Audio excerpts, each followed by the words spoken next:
अस्सलामुअलैकुम। आज की रेसिपी में मैं बना रही हूँ बहुत ही मज़ेदार, बहुत ही टेस्टी और झटपट में बनने वाली पुडिंग, चाइना ग्रास पुडिंग, जो बहुत ही हेल्दी है और झटपट में बनने वाली है।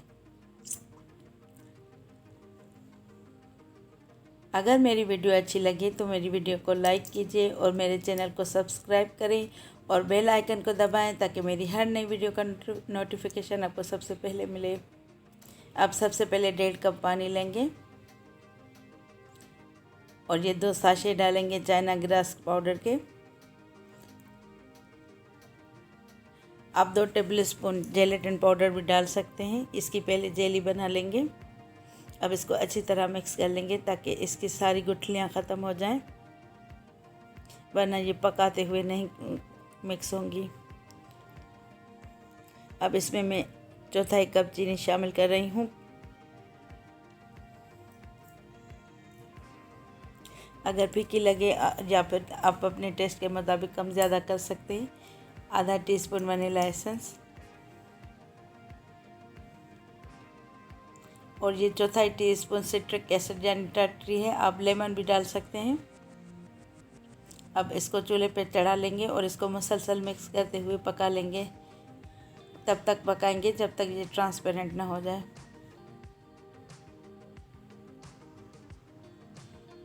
ये देखिए, अब ये ट्रांसपेरेंट हो चुकी है। ये 2 टेबल स्पून मैंने मज़ीद चीनी शामिल की है। पहले मैंने 1/4 कप चीनी शामिल की थी, यानी टोटल 1/3 कप चीनी शामिल करेंगे। अब इसको 3 बराबर साइज़ के बॉल्स में डिवाइड कर लेंगे और इसमें colour orange food colour, green food colour और रेड फूड कलर के चंद चंद कतरे डालेंगे, या जो भी कलर आपको पसंद हो।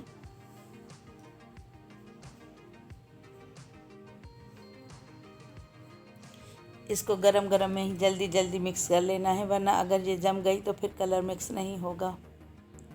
अब मैं इनको ठंडा करने फ्रिज में रखती हूँ। ये अब ठंडी हो चुकी है। अब इनके क्यूब्स काट लेते हैं।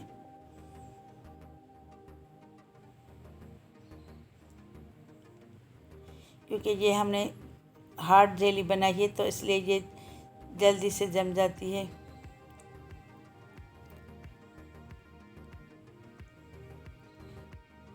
इसको इसी तरह हार्ड ही बनाना है, वरना पुडिंग में ये बिखर जाएगी अगर हार्ड नहीं बनाएंगे तो।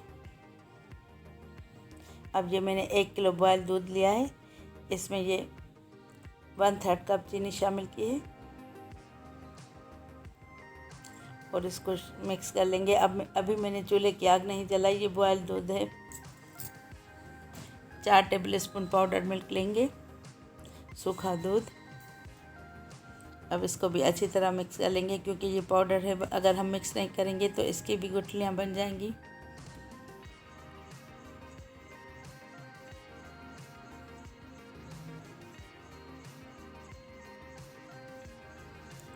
अब दूध के हिसाब से ये 2 चाइना ग्रास पाउडर डालेंगे। अगर आप आधे किलो की बना रहे हैं तो 1 डालेंगे, अगर 1 किलो की बना रहे हैं तो 2 डालेंगे। अब मैंने इसमें दूसरा भी शामिल कर लिया है और इसको अच्छी तरह मिक्स कर लेंगे।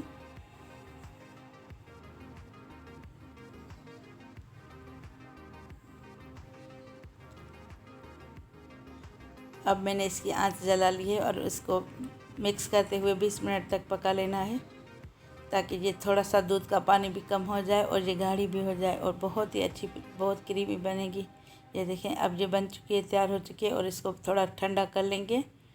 अब जेली जो मैंने काट के रखी थी, पहले सांचे में थोड़ी थोड़ी जेली डालेंगे और ये पुडिंग मिक्स डालेंगे। इसको मैंने थोड़ा पहले इसका धुआं निकाल लिया है, वरना अगर किसी बाउल में आप डालेंगे प्लास्टिक के में तो ये ख़राब हो जाएगा। अब दोबारा जेली डालेंगे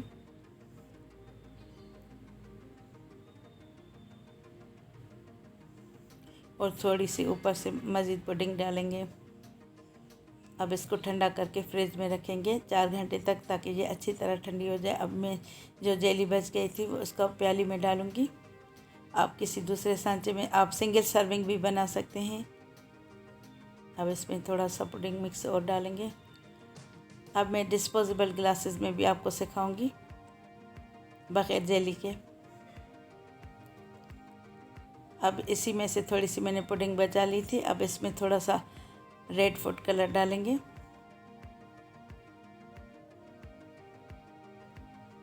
थोड़ा सा और डालेंगे।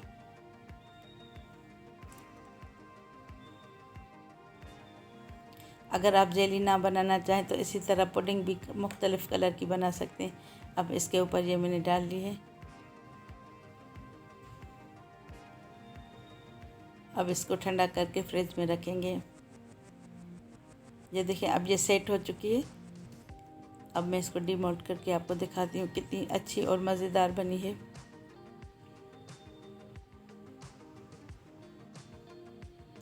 ये देखिए कितनी खूबसूरत और मज़ेदार लग रही है ना, और बहुत कम खर्च में झटपट में बनने वाली। और ये जो ग्लासेस मैंने बनाए थे डिस्पोजेबल ग्लासेस में,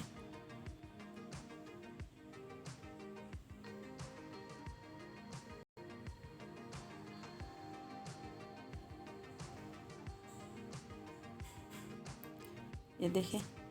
और वो मैंने प्याली भी जो सेट करके रखी थी ये भी मैंने निकाल ली है। मैं आपको कट करके दिखाती हूँ कितनी मज़ेदार बनी है। आप इसको दावतों में, पार्टी में भी बना सकते हैं और अफ्तार डिनर में भी बना सकते हैं। ये देखिए ये भी कितनी खूबसूरत लग रही है बग़ैर जेली के।